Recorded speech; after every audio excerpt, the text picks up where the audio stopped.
ಒಂದು ಇಡೀ ದೇಶ ಅಂದ್ರೆ ಸುಮಾರು 140 ಕೋಟಿ ಜನರನ್ನು ನಡೆಸೋಕೆ ಒಂದು ರೂಲ್ ಬುಕ್ ಬೇಕಲ್ವಾ? ಆ ರೂಲ್ ಬುಕ್ ಹೇಗಿರುತ್ತೆ? ಅದೇ ನಮ್ಮ ಭಾರತದ ಸಂವಿಧಾನ. ಇದು ವಿಶ್ವದ ಅತಿ ದೊಡ್ಡ ಪ್ರಜಾಪ್ರಭುತ್ವದ ಅಡಿಪಾಯ. ಬನ್ನಿ, ಈ ಮಹಾನ್ ಗ್ರಂಥದ ಒಳಗೆ ಇಣುಕಿಲೋಡೋಣ. ಇದೇನೋ ಕಾಲ್ಪನಿಕ ಪ್ರಶ್ನೆ ಅಂತ ಅನ್ಸ್ಬೋದು ಅಲ್ವಾ? ಆದ್ರೆ 1947ರಲ್ಲಿ ನಮ್ಮ ದೇಶದ ನಾಯಕರ ಮುಂದೆ ಇದ್ದಿದ್ದು ಇದೇ ಬೃಹತ್ ಸವಾಲು. ನೂರಾರು ಭಾಷೆಗಳು, ಸಾವಿರಾರು ಸಂಸ್ಕೃತಿಗಳು, ಬೇರೆ ಬೇರೆ ಧರ್ಮಗಳಿದ್ದ ಈ ದೇಶಕ್ಕೆ ಒಂದೇ ಒಂದು ನಿಯಮ ಪುಸ್ತಕವನ್ನ ಹೇಗೆ ಬರೆಯೋದು? ಅವರ ಉತ್ತರವೇ ನಮ್ಮ ಸಂವಿಧಾನ. ಸರಿ, ಭಾರತದ ನೀಲನಕ್ಷೆ ಬಗ್ಗೆ ಮಾತಾಡೋಕು ಮುಂಚೆ ಸಂವಿಧಾನ ಅಂದ್ರೆ ಏನು, ಯಾಕೆ ಪ್ರತಿಯೊಂದು ದೇಶಕ್ಕೂ ಇದು ಬೇಕೇ ಬೇಕು, ಮೊದಲು ಅದನ್ನ ಅರ್ಥ ಮಾಡ್ಕೊಳ್ಳೋಣ. ಸಂವಿಧಾನ ಅಂದ್ರೆ ಅದೊಂದು ದೇಶದ ಮಾಸ್ಟರ್ ಬ್ಲೂಪ್ರಿಂಟ್ ಇದ್ದಾಗೆ. ಸರ್ಕಾರ ಯಾವುದೇ ಕಾನೂನು ತರ್ಲಿ, ಯಾವುದೇ ಆದೇಶ ಹೊರಡಿಸ್ಲಿ, ಅದು ಈ ಬ್ಲೂಪ್ರಿಂಟ್ಗೆ ವಿರುದ್ಧವಾಗಿರಬಾರ್ದು. ಒಂದು ವೇಳೆ ಹಾಗಿದ್ರೆ ಅದು ಚೆಲ್ಲಾದು ಅಷ್ಟೇ. ಇದಕ್ಕಿಂತ ದೊಡ್ಡ ಕಾನೂನು ಬೇರೆ ಯಾವುದೂ ಇಲ್ಲ. ಇದೇ ಅಂತಿಮ. ಇಲ್ಲಿ ಒಂದು ಬಹಳ ಮುಖ್ಯವಾದ ವ್ಯತ್ಯಾಸ ಇದೆ. ಒಂದು ದೇಶದಲ್ಲಿ ಸಂವಿಧಾನ ಇರೋದು ಒಂದು ವಿಷಯ, ಆದ್ರೆ ಸಾಂವಿಧಾನಿಕತೆಯನ್ನ ಪಾಲಿಸೋದು ಇನ್ನೊಂದು ವಿಷಯ. ಇದರರ್ಥ ಏನು ಅಂದ್ರೆ, ಸರ್ಕಾರಕ್ಕೆ ಎಷ್ಟೇ ಅಧಿಕಾರ ಇದ್ರೂ ಅದನ್ನ ಮನಬಂದಂತೆ ಬಳಸೋ ಹಾಗಿಲ್ಲ. ಆ ಅಧಿಕಾರಕ್ಕೆ ಕಾನೂನು ಒಂದು ಲಕ್ಷ್ಮಣರೇಖೆಯನ್ನ ಎಳೆಯುತ್ತೆ. ಇದೇ ಸಾಂವಿಧಾನಿಕತೆ. ಸರ್ಕಾರ ಸರ್ವಾಧಿಕಾರಿ ಆಗದಂತೆ ತಡೆಯೋ ಒಂದು ಕವಚ ಇದು. ನೋಡಿ, ಈ ಒಂದು ವಾಕ್ಯದಲ್ಲೇ ಇಡೀ ಸಾರಾಂಶ ಅಡಗಿದೆ.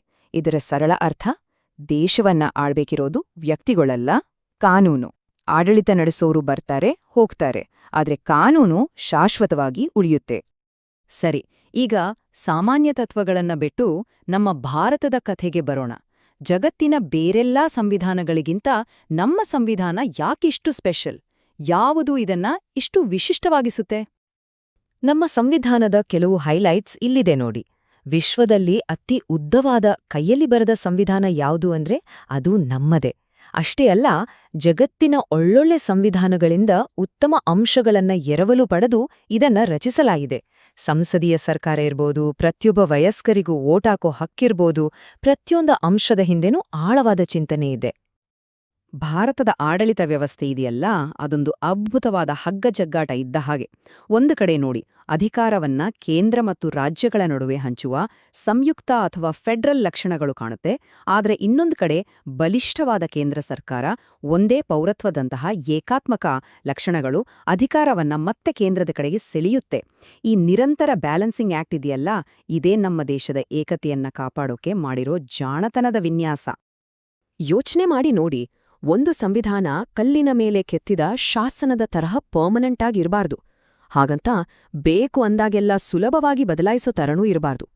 ಈ ಸಮಸ್ಯೆಗೆ ನಮ್ಮ ನಾಯಕರು ಕಂಡುಕೊಂಡ ಪರಿಹಾರವೇ ಈ 3 ಹಂತದ ತಿದ್ದುಪಡಿ ಪ್ರಕ್ರಿಯೆ. ಚಿಕ್ಕಪುಟ್ಟ ಬದಲಾವಣೆಗಳನ್ನ ಮಾಡೋದು ಸುಲಭ, ಆದ್ರೆ ದೇಶದ ಮೂಲ ಸ್ವರೂಪವನ್ನೇ ಬದಲಾಯಿಸೋದು ಬಹುತೇಕ ಅಸಾಧ್ಯ. ಇದೇ ಇದರ ಸೌಂದರ್ಯ. ಪ್ರತಿಯೊಂದು ಪುಸ್ತಕಕ್ಕೂ ಒಂದು ಮುನ್ನುಡಿ ಇರುತ್ತೆ. ಹಾಗೆಯೇ ನಮ್ಮ ಸಂವಿಧಾನಕ್ಕೂ ಒಂದು ಪೀಠಿಕೆ ಅಂದ್ರೆ ಪ್ರಿಯಾಂಬಲ್ ಇದೆ. ಆದ್ರೆ ಇದು ಸುಮ್ಮನೆ ಒಂದು ಮುನ್ನುಡಿಯಲ್ಲ, ಇದು ನಮ್ಮ ಸಂವಿಧಾನದ ಆತ್ಮ, ಅದರ ಹೃದಯ ಅಂತಾನೆ ಹೇಳ್ಬೋದು. ಇಡೀ ಸಂವಿಧಾನದ ಕನಸ್ಸು, ಅದರ ಧ್ಯೇಯೋದ್ದೇಶ ಎಲ್ಲವೂ ಈ ಒಂದೇ ಪುಟದಲ್ಲಿ ಅಡಗಿದೆ. ಈ ಮೊದಲ ಸಾಲುಗಳ ಶಕ್ತಿಯನ್ನ ಗಮನಿಸಿ. ಭಾರತದ ಪ್ರಜೆಗಳಾದ ನಾವು, ಅಂದ್ರೆ ಈ ಸಂವಿಧಾನವನ್ನ ನಮ್ಗೆ ಕೊಟ್ಟಿದ್ದು ಯಾವ ರಾಜನೂ ಅಲ್ಲ, ಬ್ರಿಟಿಷ್ ಸರ್ಕಾರನೂ ಅಲ್ಲ. ನಾವೇ ನಮ್ಗೋಸ್ಕರ, ನಮ್ಗಾಗಿ ಇದನ್ನ ರಚಿಸ್ಕೊಂಡಿದ್ದೇವೆ. ಅಂದ್ರೆ ಅಂತಿಮ ಅಧಿಕಾರ ಇರೋದು ಜನರ ಕೈಯಲ್ಲಿ, ಬೇರೆ ಯಾರ ಕೈಯಲ್ಲೂ ಅಲ್ಲ.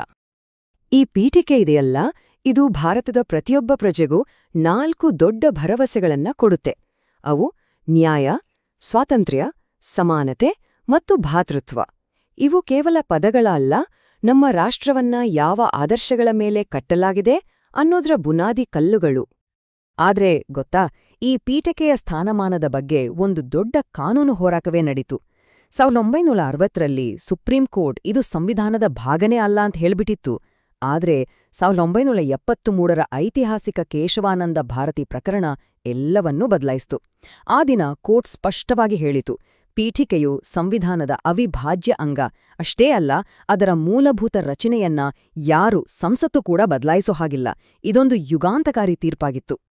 ಸರಿ, ನಾವು ಸಂವಿಧಾನದ ದೊಡ್ಡ ದೊಡ್ಡ ತತ್ವಗಳ ಬಗ್ಗೆ ಮಾತಾಡ್ದ್ವಿ.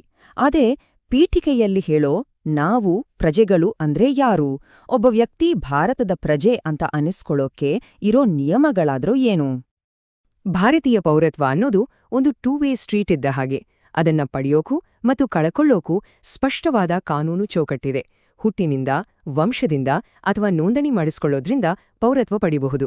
ಅದೇ ರೀತಿ ಸ್ವಇಚ್ಛೆಯಿಂದ ಬಿಟ್ಕೊಟ್ರೆ, ಬೇರೆ ದೇಶದ ಪೌರತ್ವ ಪಡೆದ್ರೆ ಅಥವಾ ಏನಾದ್ರೂ ವಂಚನೆ ಮಾಡಿದ್ರೆ ಪೌರತ್ವವನ್ನ ಕಳ್ಕೊಳ್ಬೇಕಾಗತ್ತೆ. ಇಲ್ಲೊಂದು ಬಹಳ ಇಂಟ್ರೆಸ್ಟಿಂಗ್ ಕಾನೂನು ಪ್ರಶ್ನೆ ಇದೆ.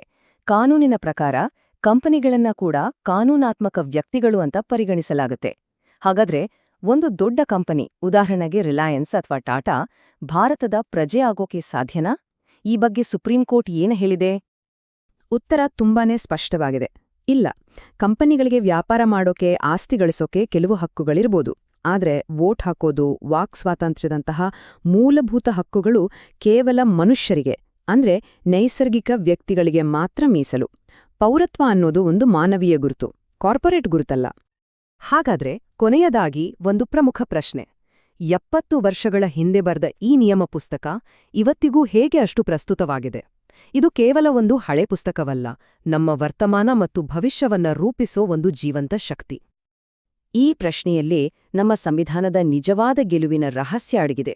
ಕಾಲಕ್ಕೆ ತಕ್ಕಂತೆ ಬದಲಾಗುವ ಅದರ ಸಾಮರ್ಥ್ಯ, ಅದೇ ಸಮಯದಲ್ಲಿ ತನ್ನ ಮೂಲ ತತ್ವಗಳನ್ನ ಬಿಟ್ಟುಕೊಡದೆ ಸ್ಥಿರವಾಗಿರೋ ಅದರ ಗುಣ, ಈ ಅದ್ಭುತ ಸಮತೋಲನವೇ 70 ವರ್ಷಗಳ ನಂತರವೂ ಅದನ್ನ ಜೀವಂತವಾಗಿರಿಸಿದೆ.